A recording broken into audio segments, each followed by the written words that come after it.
2025 release ஆன the residents. துப்பாரி வழியா இருக்கா நம்ம ஹீரோயினி. எல்லாரும் அவளை கருவாச்சின்னு கலாச்சாரம் அதெல்லாம் கண்டுக்காம அவ உண்டு அவ வேலை உண்டுன்னு இருக்கா. ஒரு பக்கம் அமெரிக்கா பிரசிடென்ட் வாழக்கூடிய ஒயிட் ஹவுஸ் மாளிகையில ஒரு பார்ட்டி ஒண்ணு நடக்குது. அப்போ முக்கியமான ஒரு பிரதிநிதிய யாரோ கொண்டுட்டாங்க.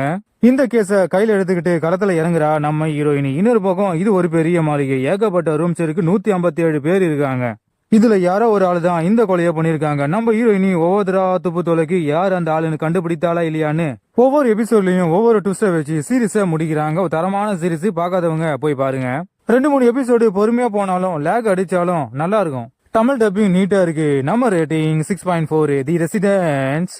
எறும்புக்கு தெரியாது அதோட பேரு எறும்புன்னு. 2015 ரிலீஸ் ஆன கிரானிக்கல் ஆஃப் த கோஸ்ட்லி. சைனாவில் ஒதுக்கப்பட்ட மவுண்டன்ல சுரங்கப்பாதை தோண்டிக்கிட்டு இருக்காங்க. நம்ம ஹீரோவும் இங்க தான் சோல்ஜரா வேலை செய்யறாரு. அங்கேயே ஒரு டாக்டர் பொண்ணை லவ் பண்ண ஆரம்பிக்கிறாரு. அப்படியே என்னதான் தோண்டிக்கிட்டு இருக்கீங்க பார்த்தா ஒரு டிராகனோட எலும்பு கூட கண்டுபிடிக்கிறாங்க.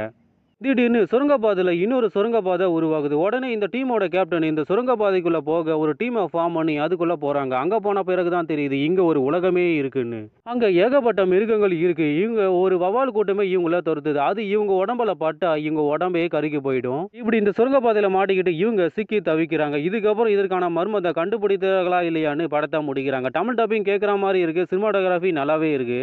சிஜி ஒர்க்கில் அந்த மிருகத்தை ஓரளவுக்கு நல்லாவே காமிச்சிருக்காங்க. மறுபடியும் படத்தில் ஒரு ட்விஸ்ட்டை வச்சு இன்னொரு தடவையும் அந்த மர்மத்தை தேடி போகிறாங்க. இப்படி சீன் பை சீன் வேற ஒரு உலகத்தை காமிச்சு கிளைமேக்ஸில் விறுவிறுப்பை கொண்டு போயிட்டே இருக்காங்க.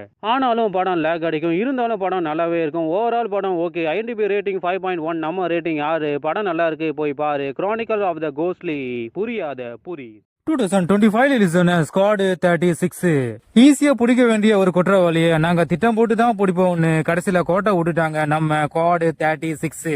இந்த குரூப்ல டூபாய் இருக்காரு நம்ம ஹீரோ. அவர் அடிக்கடி தெருக்கள் நடக்கிற சண்டையில கலந்துகிட்டு சண்டை போடுவாரு. இந்த சண்டை டிபார்ட்மெண்ட்டுக்கு தெரிஞ்சு போய் இவரை வேற ஒரு டிபார்ட்மெண்ட்டுக்கு மாத்தி விட்டுட்டாங்க. ஒரு பக்கம் இவரு கூட வேலை செஞ்ச எல்லாரையும் யாரோ ஒருத்தர் கொலை பண்ணிக்கிட்டு இருக்காங்க.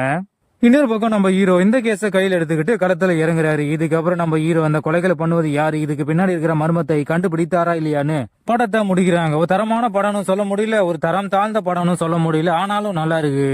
படம் பொறுமையா போறதுனால நமக்கு தூக்கம் தான் வருது. தமிழ் டப்பிங் நீட்டா இருக்கு. ஐஎன்டிபி ரேட்டிங் 5.5, நம்ம ரேட்டிங் 5. ஸ்குவாட் 36. கருப்பாடு இங்க இருக்கு, வெள்ளாடு எங்க இருக்கு. 2018 ரிலீஸ் ஆன தி magical world of Andro Bennett. சிட்டிக்குள்ள ஏகப்பட்ட கொலைகளை பண்ணிக்கிட்டு இருக்காங்க ஒரு கும்பல். அந்த கும்பல் கொலை பண்றவங்களோட வலது கண்ணை மட்டும் எடுத்துக்கிட்டு போயிடுறாங்க. ஒரு பக்கம் போலீஸும் இன்வெஸ்டிகேஷன் ஆரம்பிக்கிறாங்க. ஆனா கண்டுபிடிக்க முடியாம தூங்குறாங்க. இதுக்கு நடுவுல ஒரு மேஜிக்கல் டோர் மூலமா எங்கிருந்தோ வராரு நம்ம ஹீரோ. அவரு பிடிச்சி விசாரிச்சா நான் டைம் டிராவல் பண்ணி 1960 இருந்து வரேன்னு இவரு சொன்னாலும் யாருமே இவரை நம்பல. இதுக்கப்புறம் இதுக்கு பின்னாடி இருக்கிற மர்மங்கள் என்னன்னு ஒரு ஃபேண்டசி கிரைமா சொல்லி படத்தை முடிக்கிறாங்க. ஒரு தரமான படம் அப்படின்னு என்னால சொல்ல முடியாது, ஏன்னா படம் அந்த அளவுக்கு போர் அடிக்குது. படம் லேக தான் அடிக்குதுன்னு பார்த்தா தமிழ் டப்பிங் நல்ல வேலை அதை விட கேவலமா இருக்கு. அதுலயும் நம்ம ஹீரோவுக்கு கொடுத்த வாய்ஸ் எல்லாம் சாணில முக்கி அடிச்ச மாதிரியே இருக்கு. IMDb rating 6.6. அது ஏன் கொடுத்தாங்கன்னு இது வரைக்கும் எனக்கு ஒண்ணுமே புரியல. ஆனா நம்ம rating 4. The magical world of Andro Bennett. நீ டைம் டிராவல் பண்ணி வந்தியா இல்ல எங்க கிட்ட டைம் கேட்க வந்தியா? 2018 ரிலீஸ் ஆன 12 ஸ்ட்ராங். ராணுவ வீரரான நம்ம ஹீரோ தோரு லீவ்ல பொண்டாட்டி பொண்ணு கூட என்ஜாய் பண்ணிக்கிட்டு இருக்காரு.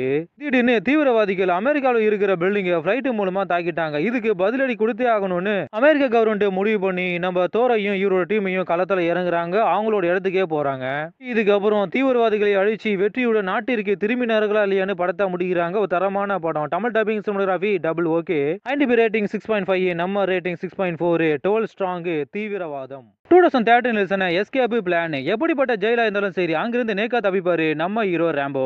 குற்றவாளிகள் ஜெயிலிருந்து தப்பிக்காம இருக்க இவரே குற்றவாளியா மாறி ஜெயிலிருந்து தப்பிப்பாரு. அங்க இருக்கிற குறைகளை கண்டுபிடிப்பாரு. அதுதான் இவரோட வேலை. அதுக்காகவே ஒரு டிபார்ட்மெண்ட்டை வச்சிருக்காரு. ஒரு கொடூரமான ஜெயில சோதிக்க இவர் அங்க அனுப்புறாங்க. இவரும் நம்பி போறாரு. ஆனா அது இவருக்கு போடப்பட்ட ஸ்கெட்ச்.